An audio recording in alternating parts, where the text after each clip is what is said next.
from the perspective of the startup, I was always kind of skeptical of raising money.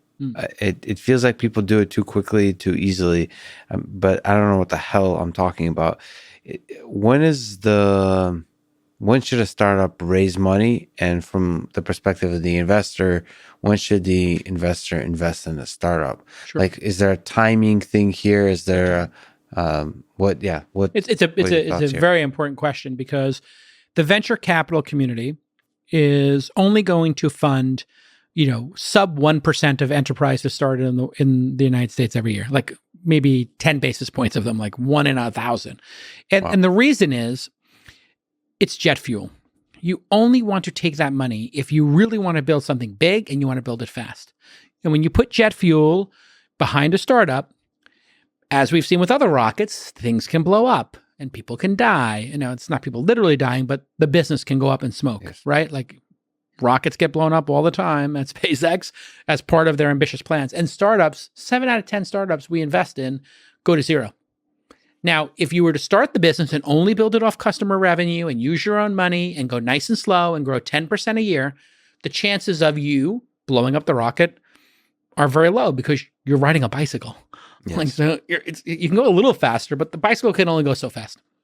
And once you start taking that money, the way the way venture capital is constructed as a in the mix of like MIT or Harvard's endowments is, we're going to put some money into safe things, and then we're going to have these really binary things over here. And they probably put 5% in venture capital traditionally. It's grown to 20% just as a function of how successful it's been. Mm-hmm.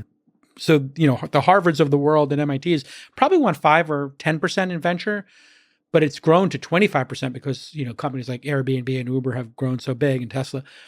But the goal is, in these venture funds, we're going to invest in 30 names, and 1 or 2 of them are going to return 3 times the capital we've deployed. So it's a $300 million fund, and there's 30 names, and they each got 10 million. That means one of the 10 million is going to return the fund plus. Mm-hmm. So that means it has to grow 30x and then 60x to double the fund. And you're really supposed to be doing 3 times cash on cash. So that $300 million fund's the expectation is in 10 years to return $900 million. Mm-hmm. Triple the person's money, as opposed to the stock market, which doubles your money in the same period. So you're supposed to do 25% annualized returns in order to triple the money. Mm-hmm. And maybe have an outlying chance of 4 or 5 times the money, which does happen sometimes when you have an outlier in your portfolio like Uber or Facebook was. And what that means is the venture capitalist behavior in the game they're playing is different than you as the founder. You as the founder, you may really care about this, and it dying really matters to you. Mm-hmm. And then you got a venture capitalist who's like, we're betting on 30 names. We need 2 of them to hit it out of the park, maybe 3, and nothing else is meaningful. Mm. So now you start thinking about the game theory there. You're dealing with, money that is coming in that only cares about you going 100x. Yes. It's a whole different ballgame. Whereas if you build off revenue, you don't have to do that. And if you look at a company like Calm.com, we invested at $5 million. The next round they did was $250. They were so capital efficient that they grew from $10,000 a month in revenue to millions of dollars a month in revenue over those 4 years since we invested, and they didn't raise money in between. Wow. It was unbelievable. And I've only seen this happen 3 or 4 times. So it doesn't happen all this capital efficient, meaning based on customer revenue alone plus some small amount of fundraising, you're able to go. Like, how hard is it to do that?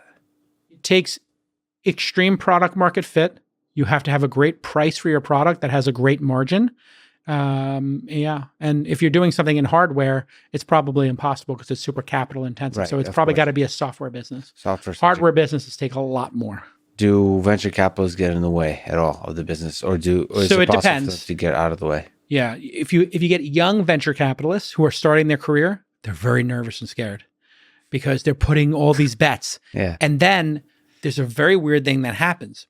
The bad news comes first.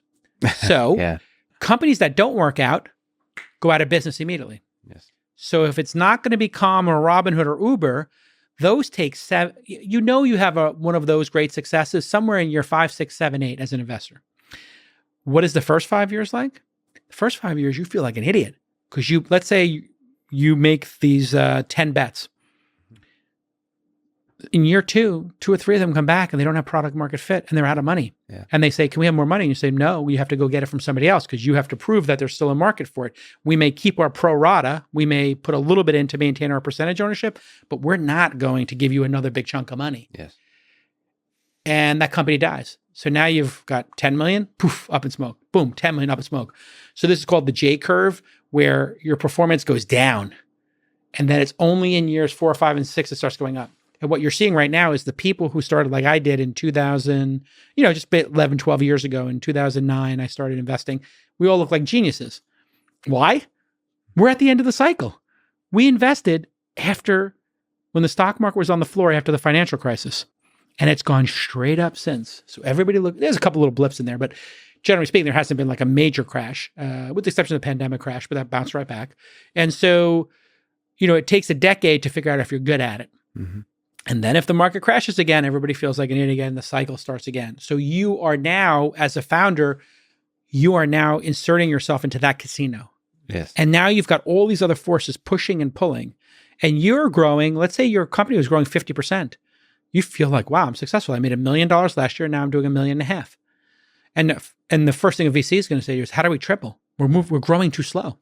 See, but that's like you said beautifully, is a rocket fuel. It's in the sense it's a kind of motivation. It's a drive. I mean, it's a positive. So if you want that, yes, that's like, if you want that, if you want to go to Navy SEAL school, you're going to be in pain and they're going to put that hose in your face while you're underwater with your hands tied behind your back in the pool, and you're going to be choking, and they might have to do CPR on you. And like every couple of years, tragically, somebody dies in Navy SEAL school. Yeah. Well, doesn't mean we're getting rid of the Navy SEALs. Like Rocky, if he dies, he dies.